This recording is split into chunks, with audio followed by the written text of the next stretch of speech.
ជំរាបសួរលោកអ្នកស្ដាប់ជាទីមេត្រីតើនៅក្នុងគ្រួសាររបស់លោកអ្នកការនិយាយរឿងលុយកាក់កាត់ឡើងនៅពេលណាឬមួយកាត់ឡើងតែនៅពេលមានចំនួនឬពេលខ្វះខាតមែនទេឈប់ធ្វើបែបនឹងទៀតទៅថ្ងៃនេះខ្ញុំចង់ណែនាំគំនិតមួយគឺ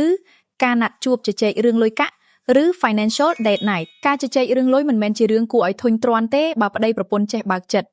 សាក់លបងចំណាយពេលត្រឹមតែ15ទៅ20នាទីក្នុងមួយខែញ៉ាំកាហ្វេជុំគ្នាហើយមើលគម្រោងចំណាយខែចាស់និងរៀបចំខែថ្មីពិភាក្សាគ្នាថាតើអ្វីខ្លះយើងចង់ធ្វើដូចជាទិញផ្ទះទិញឡានឬចង់នាំកូនទៅលេងស្រុកពេលណា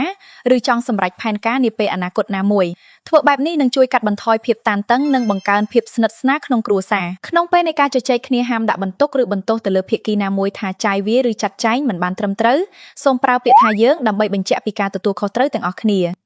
ហើយម្យ៉ាងទៀតគួរទម្លាក់ចោលនៅគំនិតដែលថាបរិះមិនគួរជជែកអំពីរឿងលុយកាក់ពីព្រោះបច្ចុប្បន្នការកសាងគ្រួសារមួយត្រូវមានការចូលរួមពីគូស្វាមីភរិយាលុយកាក់មានភាពច្បាស់លាស់គ្រួសារមានសុភមង្គល